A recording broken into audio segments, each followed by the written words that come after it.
The Galactic Confederation diplomatic vessel Harmonious Accord violently decompressed as Vraxian missiles tore through its hull. Emergency bulkheads slammed shut, trapping dozens of crew members in sections exposed to the vacuum of space. Their screams over the comm system cut to silence one by one. Captain Azareth, his blue skin flushed purple with stress, gripped the command chair as damage reports flooded his neural interface. His bioluminescent honor markings, 9 rings denoting his centuries of diplomatic service, pulsed erratically with each new alert. "Helm, take us down to the surface," he ordered, mandibles clicking in agitation. "We have no choice." The approaching blue planet, Earth, third from its star, had been their destination anyway. First contact protocols demanded extensive preparation, not the desperation of a crash landing during a surprise attack. The ship's artificial gravity failed as they entered the atmosphere, sending crew members bouncing against bulkheads. Their sensor technician, Lyrith, groaned from her station. "Captain, the planet's weather systems. They're catastrophic in our landing zone. Temperature readings of -40 degrees, Category 5 blizzard conditions. We can't possibly survive out there." The Harmonious Accord slammed into a vast, frozen wasteland. Snowdrifts cushioned their landing somewhat, but the impact still shattered 3 of the ship's 4 structural spines. Acrid smoke filled the bridge as systems failed catastrophically. 6 hours later, huddled around emergency thermal generators, the surviving crew had accepted their fate. Their distress signal likely wouldn't penetrate the blizzard, and even if it did, no rescue could navigate such conditions. "Movement outside," Lyrith whispered, her compound eyes widening. "Multiple signatures. Fast, impossibly fast for these conditions." Azareth raised his ceremonial sidearm, useless as it might be. The emergency door panel sparked, then glowed red-hot as something cut through it from outside. The crew braced for Vraxian boarding parties. Instead, the door fell inward with a clang, revealing silhouettes backlit by swirling snow. Bictal, smaller than Vraxians, and wearing what appeared to be completely inadequate protection for the lethal cold. A human female stepped forward, face exposed to air that should have frozen her skin instantly. Frost rimed her eyebrows, but she showed no discomfort. Her breath was barely visible as she surveyed the huddled aliens. "Lieutenant Commander Sarah Chen, Earth Defense Force. You folks look like you could use a ride." She casually field-stripped and reassembled her weapon while speaking, preventing ice from forming in its mechanisms. Azareth's translator struggled with her dialect, but managed a response. Your face is exposed. How are you not dead in these temperatures?" Chen raised an eyebrow, misunderstanding his terror as concern. "Don't worry about interrupting our exercise. My recruits are just running elementary cold weather drills. They'll find their own way back to base." She shrugged. "Some of them, anyway. The washout ray keeps the program competitive." A younger human appeared beside her, barely into adulthood by appearance. His cheeks were reddened by the cold, but he grinned and gave them a thumbs up before disappearing back into the howling blizzard. "Alone. You send your young ones out in this," Lyrith whispered. "How else would they learn?" Chen responded, genuinely puzzled. "Now let's move. We've got Vraxian dropships incoming, and trust me, you don't want to be out here when the temperature really drops after sundown." The aliens exchanged horrified glances. This was going to get worse. Chen led the alien delegation through the frozen forest at a pace that left them gasping. Vraxian scout ships screamed overhead, searchlights cutting through the snowstorm. The Lutherians struggled to match the humans' effortless movement through waist-deep snow. "Almost there," Chen said, pointing toward what appeared to be a frozen waterfall. "Just need to move quickly through the exposed area." Ambassador Trell, the Confederation's senior diplomat, balked. "We'll freeze solid crossing that clearing." "It's only -50 with the wind chill," Chen said, checking her wrist device. "Just don't breathe too deeply or your lungs might crystallize. 3-second bursts through the nose only." Before they could protest, she sprinted across the open ground, the aliens stumbling after her. Chen pressed her palm against the ice wall, which silently slid open to reveal a hidden entrance. They tumbled inside, aliens wheezing and shivering violently. "Welcome to Training Facility Cold Snap," Chen announced as they descended a sloping tunnel. "We'll be safe from Braxian scanners here." The tunnel opened into a vast underground space where dozens of training courses sprawled in all directions. The aliens watched in mute horror as human teenagers, many looking no older than 16 Earth years, navigated deadly obstacle courses. To their right, recruits crawled through tunnels venting superheated steam. Several emerged with angry red burns across their exposed skin, which medics sprayed with a cooling foam before sending them back to try again. In another section, trainees swam beneath ice sheets, breaking through to gasp for air at irregularly spaced holes. Two recruits pulled an unconscious third from the water, performed rescue breathing. Then all three continued once the victim sputtered back to consciousness. What is this place?" Ambassador Trell whispered. "Basic Adaptability Course," Chen replied. "First phase training for planetary defense forces." A young man no older than 18 collapsed nearby, skin gray and hair falling out in clumps. Clear signs of radiation exposure.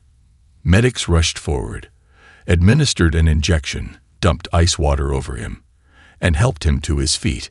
"Shouldn't he be in medical care?" Azarath asked, mandibles twitching in distress. A mountain of a man approached, his weathered face a tapestry of scars. Colonel Yevgeny Barkov. He introduced himself with a thick accent. The recruit received anti-rad meds and will continue. The dose was within acceptable training parameters. The aliens huddled together in growing unease as Barkov led them to an observation deck overlooking what appeared to be a series of climate chambers.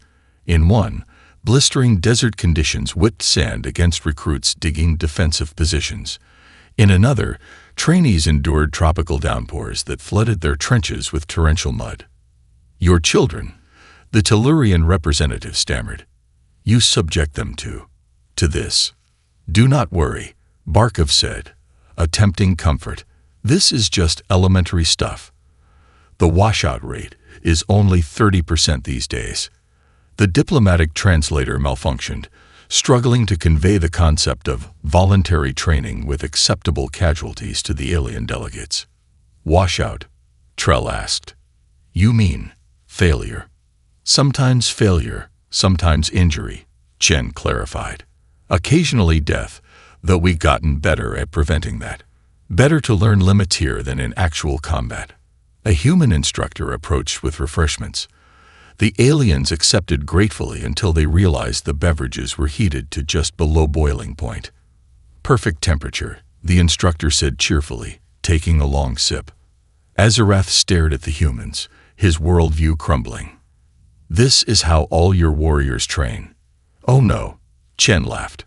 "These aren't special forces, just standard planetary defense. Every citizen undergoes at least basic elements of this training starting in adolescence." She pointed to a wall screen showing young children playing in snow, climbing rock walls, and swimming in rough ocean waters. "Our education programs incorporate watered-down versions of these exercises. We call them field trips." The aliens watched in silence, finally beginning to understand why the Vraxians feared these people so much. The Confederation Council meeting was chaos. Holographic representatives from 17 species argued across the virtual chamber, while real-time footage of the Vraxian blockade around Earth played above them. "We cannot possibly authorize military cooperation with these creatures," hissed the Mirish counselor, her feathered crest flaring. "Did you not see the training footage? They are savages." Azarath stood firm despite his injuries. "They are our only hope. The Vraxians will not stop with Earth." After hours of debate, the decision was made. With profound reluctance, the Confederation accepted Earth's offer of military assistance. 3 days later, Integration Camp Meridian buzzed with activity as alien soldiers from 5 species attempted to train alongside their human counterparts. Cultural misunderstandings erupted hourly. No, you cannot take stimulants before the exercise. A Tellurian commander scolded a human squad. It is against Confederation ethical protocols. Staff Sergeant Prisha Rao stared at her coffee mug. This is just caffeine. We drink it for breakfast. You willingly consume neurotoxins at your morning meal. The commander's forearms gesticulated in alarm. Training exercises proved equally problematic. The aliens' advanced battle armor and environmental suits were calibrated for precision and protection, while human gear emphasized adaptability and rapid field repair. During a live-fire exercise, disaster struck when a mudslide trapped a squad of Tellurians in an artificial quicksand pit. Their heavy armor, designed for vacuum combat, dragged them down. As they thrashed, sinking deeper, their commander called for exercise termination. Instead, Sergeant Rao dove into the pit, somehow staying afloat on the quicksand. One by one, she hauled 3 four-armed Tellurians to safety, holding her breath for nearly 5 minutes as she worked beneath the surface to free the last one. After decontamination, the Tellurian squad leader, Kirvak, approached Rao in the mess hall. Your respiratory capacity, it is not possible. Rao shrugged. Free diving was my hobby growing up in the Andaman Islands. This was nothing, barely 15 feet down. My personal record is nearly 7 minutes. Kirvak's translator struggled with the concept of hobby being applied to oxygen deprivation.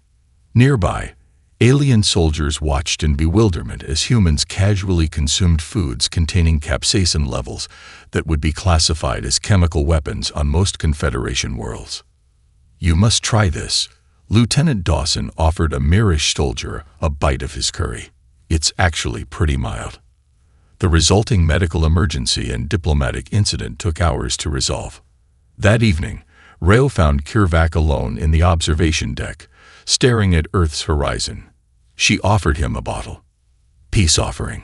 Earth whiskey, oldest diplomatic tradition we have. Kirvak cautiously accepted. Your species confuses me, Sergeant Rao.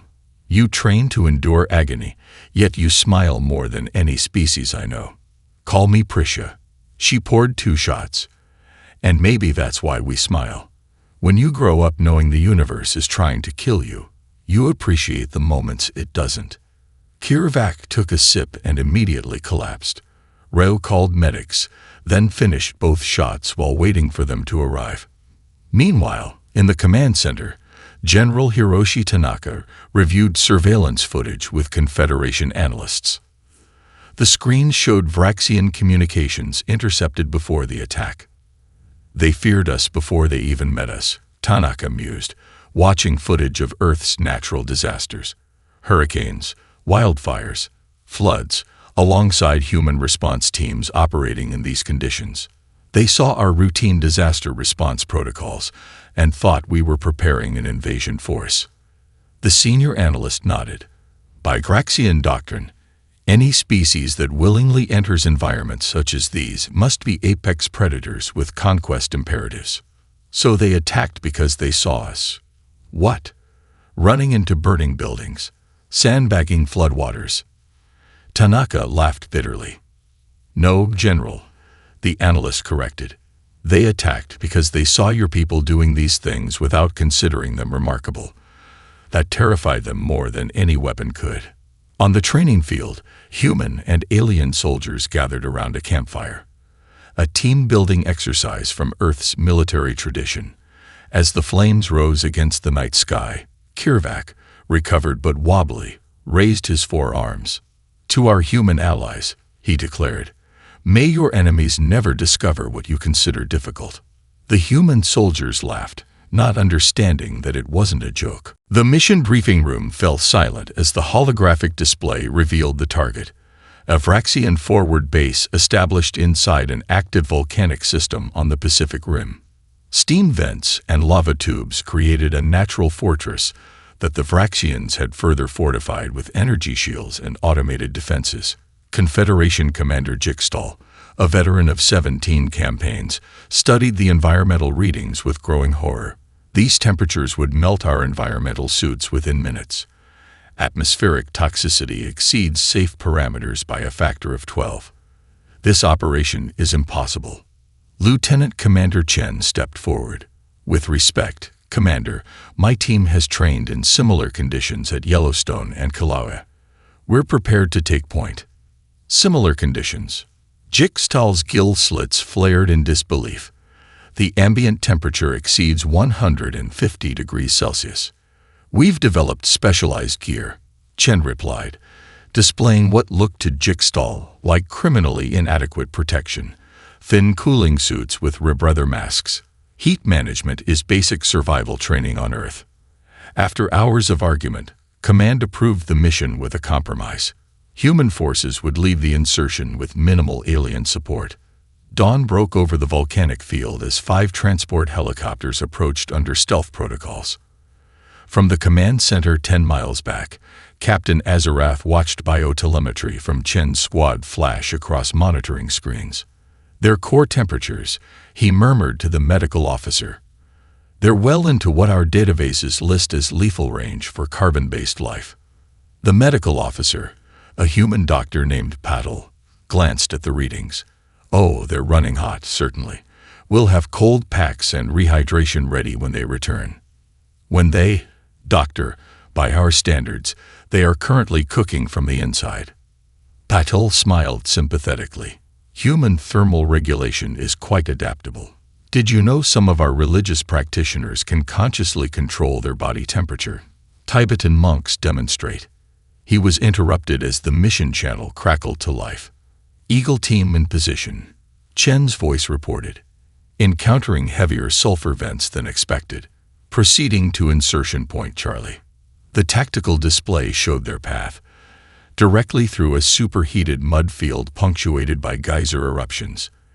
Aliens in the command center watched in morbid fascination as helmet cameras showed human soldiers navigating terrain that would kill most Confederation species instantly. At the first insertion point, the mission hit a complication. The planned entry tunnel had collapsed, blocked by fresh lava flow. Alternate route identified, Chen reported calmly. Squad 2 will proceed through the underwater passage. Underwater. Azarath chittered in alarm. The temperature readings indicate near boiling conditions. There was a pause, then Chen's response. Confirmed. We'll need to move quickly. Thermal protection good for approximately 6 minutes of immersion. Azarath watched in disbelief as Chen and 3 soldiers submerged into water hot enough to cook meat. Their biosigns spiked dangerously, elevated heart rates, skin temperature approaching critical, yet they continued methodically forward. The aliens monitored with growing unease as the minutes ticked by. 5 minutes. 5.5. They've exceeded safety parameters, the Tellurian tactical officer whispered. Why aren't they turning back? At 6 minutes and 20 seconds, Chen's team emerged on the other side of the passage, their cooling suits steaming and partially melted. One soldier's mask had failed. His face was bright red with first-degree burns. Chen administered a medical spray, while another soldier replaced the damaged mask components. Just like the hot springs training back home. Chen joked to them, her voice carrying over the open channel. Except these ones don't smell like eggs. From his monitoring station, Kirvak watched his human counterparts moving through conditions his species classified as Level 5 hazardous environments. The same designation given to the vacuum of space, with nothing but what appeared to be glorified wetsuits and positive attitudes. The operation proceeded with brutal efficiency. Human squads deployed to key points across the volcanic complex, neutralizing Vraxian defenses through paths the enemy had left unguarded, believing no living creature would willingly traverse such environments. 3 hours later, Chen's voice came through clearly. Target secured. Requesting extraction and medical support for minor burns and heat exposure. As the extraction teams moved in, Azarath reviewed the mission footage in stunned silence. The human soldiers had swum through superheated water, traversed active lava fields, and endured toxic gas concentrations that his species would consider weapons grade, all while referring to it as similar to training. Your people, He said quietly to Commander Tanaka beside him. What exactly would you classify as difficult conditions? Tanaka considered this. There's a training course in Death Valley where we lose communications for days at a time due to electromagnetic anomalies. That's pretty challenging. Azareth decided not to ask any more questions. This is the adapted course. Senior Commander Vexlar of the Arcturian Elite Guards stared at the obstacle course, with all three of his eyes widened in disbelief. His species had been genetically modified over centuries for combat excellence, with enhanced musculature and reinforced skeletal structures. Sergeant Rodriguez nodded encouragingly. We've scaled it back significantly from our standard training. This version is based on our middle school physical education requirements. The Confederation forces had been on Earth for 3 weeks, and High Command had initiated a cultural exchange program to strengthen the alliance. 20 elite alien soldiers now stood at the entrance to what humans considered a beginner-friendly course. The water section is only 10 feet deep, Rodriguez continued, and we've heated the pool to a comfortable 70 degrees Fahrenheit. The climbing wall is just 40 feet, with safety harnesses, and the endurance run is a mere 5 miles over varied terrain. 2 hours later, medical personnel were treating 12 aliens for various injuries and exhaustion. Commander Vexlar, pride of the Arcturian military, sat with an oxygen mask after completing just half the course. How? He wheezed between breaths. How old did you say human children are when they do this? This version, around 12 to 14 years old, Rodriguez answered, handing him a water bottle. But many start easier versions from age 6. Across the base, human soldiers were having their own difficulties with alien training protocols. In the Mirish Psychic Sensitivity Chamber, Lieutenant Sarah Miller emerged with a migraine after failing to master even basic empathic awareness exercises. It's like trying to see a color that doesn't exist, she complained to the medical officer. Captain Chen found Ambassador Trell in the observation lounge, watching the training sessions with fascination. Your species is struggling with our mental disciplines, Trell noted, just as ours fails at your physical challenges. Perhaps we are simply adapted to different types of warfare. Chen nodded. That's why this exchange is valuable. We need to understand our respective strengths. Later that week, in an attempt at diplomatic relationship building, Confederation officers invited human representatives to what they considered recreational activities in challenging environments, a low-gravity field with variable atmospheric pressure, intended as a relaxing but novel experience for species unused to such conditions. The humans not only adapted immediately, but began improvising games that utilized the shifting gravity fields, turning what the aliens considered a moderately taxing environmental challenge into something resembling a playground. In return, Earth diplomats suggested what they called a relaxing hot springs retreat in the geothermal fields of Iceland. The aliens arrived in full environmental suits, horrified to find humans casually lounging in waters that would scald most Confederation species. The minerals are good for your skin, explained Cultural Officer Patel, floating contentedly in water hot enough to cook the proteins of most alien visitors. The turning point came 3 days later. During a combined training exercise, Captain Azareth volunteered to attempt an underwater breath-holding drill that human rescue divers considered elementary. After 15 seconds, he signaled for emergency extraction, surfacing in panic. Later, embarrassed and dripping wet, he confronted Chen in the officers' mess. I don't understand, he admitted, mandibles twitching in agitation. My species evolved near water. We are excellent swimmers. Yet your trainees remain submerged for minutes while performing complex tasks. Chen considered her response carefully. Captain, may I ask about your homeworld? Lutheria Prime. It is a jewel of the Confederation, carefully terraformed over centuries to maintain optimal conditions for life. Why? And before terraforming, it was harsh, certainly. Early colonists required environmental suits and protective habitats. Chen nodded slowly. Earth never gave us that luxury. We either adapted to every extreme it threw at us, or we died out. What you see as extraordinary, we see as necessary. There were no safe spaces on our evolutionary path. That evening, human and alien officers gathered for a cultural presentation.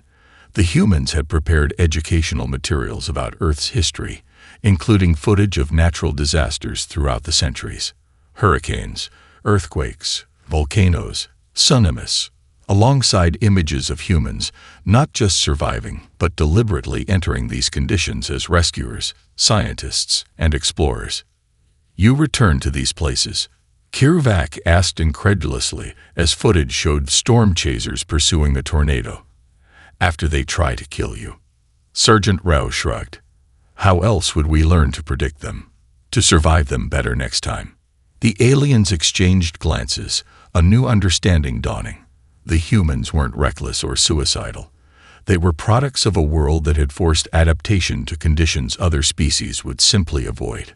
As the presentation ended, Azarath approached Chen with newfound respect. "I believe I finally understand, Commander. Your species doesn't train for harsh conditions. You evolved in them. These aren't extraordinary skills to you at all." "Just the basics," Chen agreed with a smile.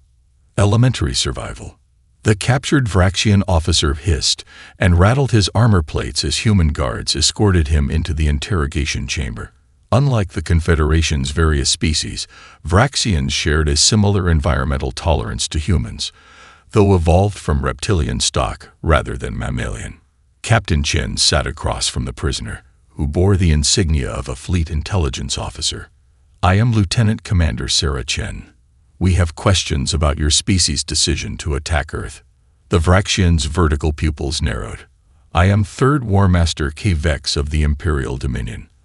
I will tell you nothing, prey creature." Admiral Tanaka observed from behind one-way glass alongside Captain Azarath and representatives from 3 other Confederation species.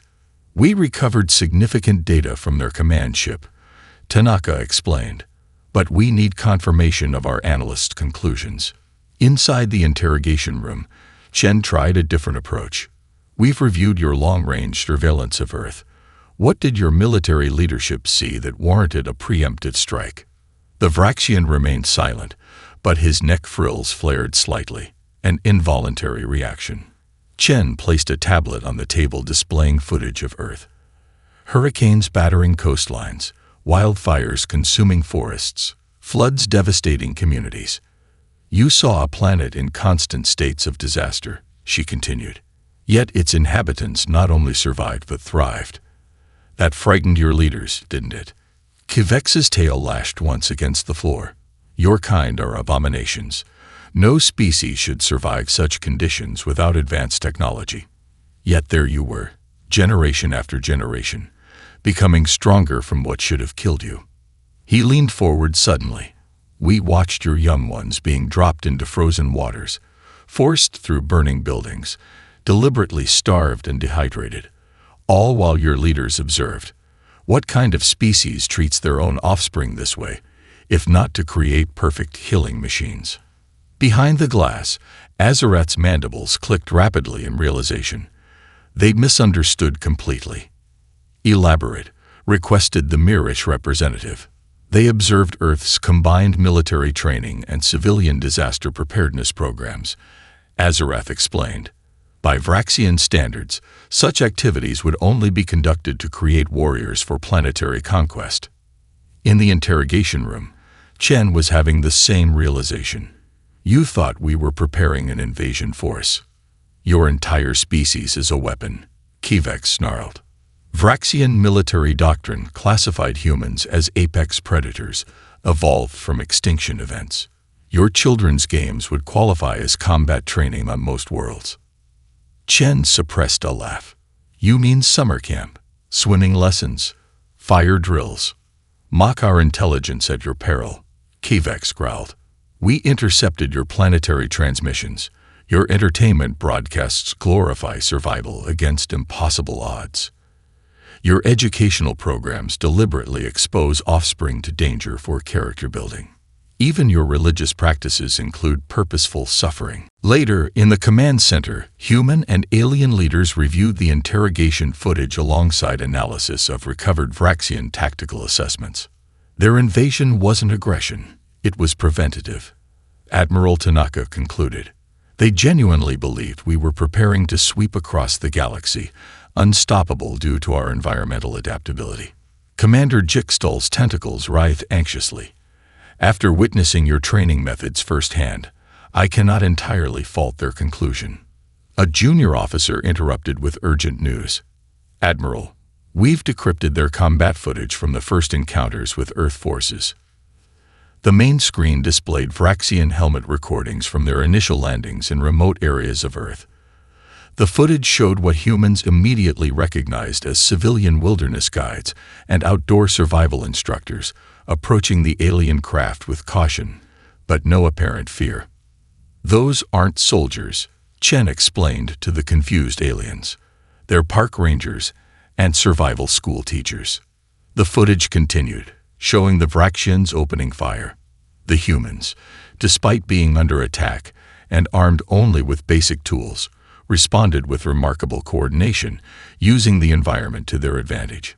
Several guides disappeared into seemingly impassable terrain features, only to reappear behind Vraxian positions. Their after-action report classified these individuals as elite infiltration units, translated the intelligence officer. They believed they had encountered special forces disguised as civilians. The recording ended with Vraxian troops retreating in disarray from what humans recognized as basic wilderness evasion tactics taught in civilian survival courses. Azarath turned to Admiral Tanaka. Your civilian instructors drove back Vraxian shock troops. Tanaka nodded grimly. People who teach others how to survive in harsh conditions tend to be very good at it themselves. A fundamental cultural misunderstanding, Azarath concluded. They saw monsters being created through cruel training. We saw a species adapted to its environment teaching necessary survival skills. Chen studied the Vraxian combat footage with professional interest. The irony is, they attacked before we had any military relationship with the Confederation. If they'd waited and approached diplomatically, they might never have awakened Earth's full military potential, Azarath finished. Instead, they created exactly what they feared. Humans prepared for interstellar warfare. That night, Admiral Tanaka added a personal note to his official report. The Vraxians attacked because they couldn't comprehend that what they saw as extraordinary, we view as elementary. Our greatest strength may be that we don't recognize how exceptional we truly are. Long-range sensors detected the main Vraxian fleet approaching Earth, 37 capital ships, and over 200 support vessels. The combined human Confederation forces had fewer than 20 ships capable of space combat. In the war room beneath Geneva, holographic displays showed the approaching armada. Alien representatives argued for evacuation of key personnel and technology before Earth fell. Major Takashi Kimura, commander of Earth's Special Environmental Operations Division, interrupted the debate. We have another option. A strike team can infiltrate their command ship through its thermal exhaust system. Admiral Rizvani of the Confederation stared at the schematics. That's impossible. The exhaust vents reach temperatures of nearly 300 degrees Celsius when the drive is active. We've developed specialized equipment, Kimura replied, displaying what looked like thin bodysuits with integrated cooling systems. My team can manage the heat. And the radiation? Rizvani asked incredulously. Temporary genetic modifications and anti-rad injections. It's similar to protocols we developed for the Chernobyl and Fukushima cleanup operations. The briefing room fell silent as Kimura laid out the operation. 12 human operatives would launch from a stealth shuttle, navigate through superheated exhaust vents, and disable the Vraxian flagship's central command systems, throwing their fleet into disarray. This is suicidal, protested the Arcturian commander. No sentient being could survive those conditions. It's similar to the volcanic dive training from Hawaii base, Kimura replied with a shrug, just with less oxygen and more radiation. Captain Azarath, who had witnessed human capabilities firsthand, was the only alien officer who didn't object. "I believe they can do it," he said quietly, "though I cannot comprehend how." 3 days later, a modified stealth shuttle detached from Earth's orbital defense platform. Inside, Kimura's team made final preparations. They injected performance enhancers that would be considered toxic on most Confederation worlds, applied thermal-resistant gel to exposed skin, and activated temporary lung modifications that would allow them to filter superheated gases. From the command center, alien officers watched in horrified fascination as helmet cameras transmitted the operation. The team reached the primary exhaust vent, a massive tunnel glowing orange with heat, and began their insertion. Ambient temperature 285 Celsius, reported Staff Sergeant Okonkwo, the team's environmental specialist. Radiation levels at 18 sieverts. Suit integrity nominal. A young lieutenant's voice betrayed nervousness. "Sir, the heat exchanger in Section 6 looks worse than the briefing indicated. Remember basic training." Okonkwo responded calmly. "The Death Valley Night March. This is just that, but with better air conditioning." The team progressed deeper into the Vraxian ship, their vital signs displaying alarming readings that would indicate certain death for most species. In the command center, alien medics watched in disbelief as human body temperatures rose to levels that should have caused organ failure, yet the operatives continued functioning. 9 hours into the operation, Kimura's team reached the central command node and planted specialized disruptors designed to overload the Vraxian neural command interfaces. The mission was a success, but at a cost. 3 operatives had received radiation exposure well beyond survivable limits, and 2 others suffered third-degree burns when their cooling systems partially failed. The extraction was as harrowing as the insertion. The team fought their way through awakened security systems, using the ship's own hostile environment as a weapon by rupturing thermal conduits to create impassable barriers for the Vraxian defenders. When the surviving team members were finally recovered, alien medics frantically tried to treat what appeared to be fatal radiation burns and extreme hyperthermia. "Just give us some water and a few hours," Lieutenant Rivera said, pushing away a concerned Tellurian doctor. "We've had worse sunburns at the beach." The human medical team approached with casual efficiency, applying regenerative compounds and radiation counteragents with the routine manner of treating common injuries. As the Vraxian fleet fell into disarray, their command structure disrupted by the successful mission, the alien allies watched the human Special Forces team recover with impossible speed. Their matter-of-fact acceptance of what should have been catastrophic injuries disturbed the aliens almost as much as their physical capabilities. Major Kimura, despite losing patches of skin to radiation burns, was back in the command center within 12 hours, helping coordinate the counterattack. "Your species," Captain Azarath said quietly as they studied tactical displays, "frightens me more than the Vraxians ever could." Kimura glanced up, surprised. "Why? We're on the same side." "Because," Azarath replied, "you don't even recognize how impossible you are." The Grand Council chamber of the Galactic Confederation hummed with tension as representatives from 73 spacefaring civilizations gathered for an emergency session.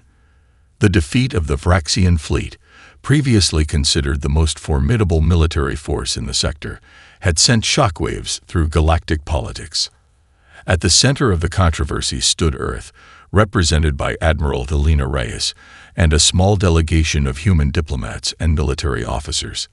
The question before this council, intoned High Chancellor Vex Moore, is how to classify Earth and its inhabitants following these unprecedented events.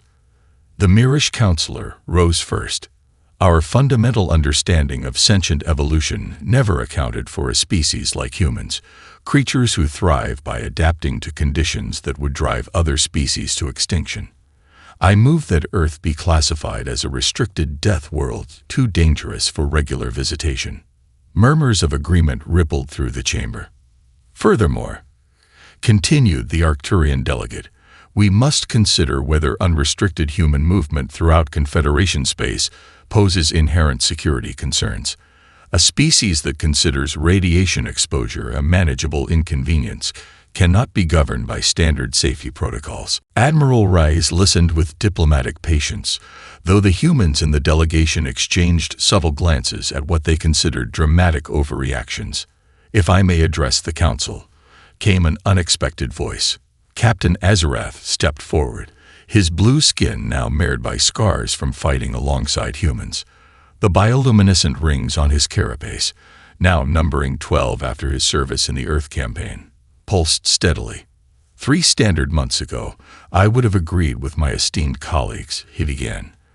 When my diplomatic vessel crashed on Earth, I was certain the hostile environment would kill us before the fractions could.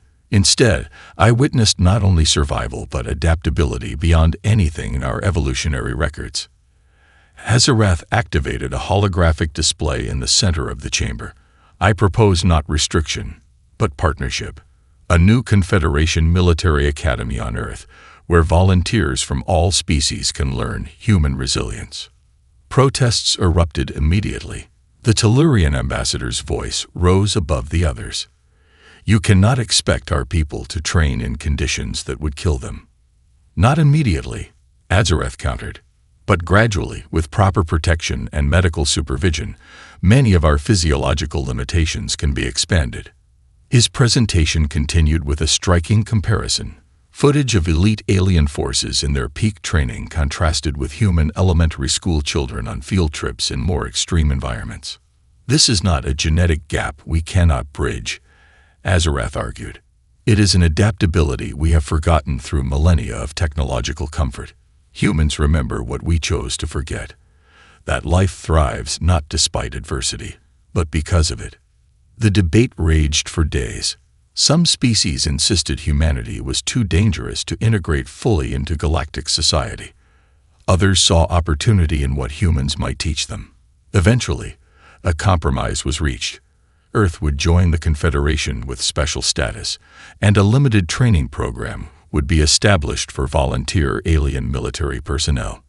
6 months later, the first class of alien cadets arrived at the new Confederation Academy in Antarctica. As they stepped off their climate-controlled shuttle, they visibly shivered despite their environmental suits, staring at the vast ice fields and distant mountains with trepidation. They were greeted by a surprising welcoming committee, a grinning 10-year-old human girl in a light jacket, building a snowman with several other children. The girl waved cheerfully at the aliens. "Hi, I'm Emma. Welcome to Earth," she said, pausing to examine their bulky protective gear with curiosity. "Are you here for the special training program? Don't worry. They start you off easy here. These are just the elementary drills." The alien cadets looked at each other in mounting horror as a distant avalanche rumbled over the horizon. To their further alarm, human instructors merely checked their watches as if timing its arrival, while the children continued playing, completely unconcerned. Captain Azarath, now serving as Chief Liaison Officer, approached the group with as much reassurance as his alien physiology could convey. "Remember, this environment is perfectly survivable with proper training and equipment." A young Arcturian officer glanced dubiously at the children frolicking in what his species classified as fatal conditions. "Sir, with respect, how can we possibly adapt to this?" "The same way they did," Azarath replied, watching Emma throw a snowball at a friend. "Slowly, generation by generation, or in our case, step by step. Today you will simply observe. Tomorrow, perhaps you touch snow with a protected hand. In a month, maybe remove a glove for 30 seconds. And in a year?" asked the nervous cadet. Azarath's mandibles clicked in what humans had learned was laughter. "In a year, you may build your own snowman." As if on cue, the ground trembled slightly. The avalanche had triggered a localized earthquake, a common occurrence in this region. The alien cadets froze in terror while the human children cheered at the exciting rumble, some deliberately sliding down small snow inclines created by the tremor. "The harsh world warriors welcome you to their home," Azarath said quietly. They don't see its dangers because they evolved alongside them. What terrifies us is Tuesday afternoon recess to them. He gestured toward the academy buildings in the distance. Inside, you'll find environmental controls adjusted to your comfort levels. But each day, those settings will change slightly, pushing the boundaries of what you consider tolerable. And if we can't adapt, asked a worried Mirish cadet, then you return home with greater appreciation for both your limitations and humanity's gifts. Azarath answered, but if you can adapt even slightly. He paused, watching Emma and her friends racing cheerfully across the snow. You'll understand why the Vraxians feared them so deeply, and why we need them so desperately. As the alien cadets trudged cautiously toward the academy, Emma rushed up to offer a small snow sculpture to one of them. I made this for you. It's a traditional Earth welcome gift. The bewildered cadet accepted it with 4 trembling hands, wondering how such a small creature could survive, let alone thrive, in conditions his species considered a nightmare scenario. More importantly, he wondered what such creatures might become if the galaxy ever truly threatened their home. Behind them, the Academy's banner unfurled in the Antarctic wind, Through Adversity to the Stars, written in 27 languages from across the galaxy, with Earth's harsh English alphabet given pride of place.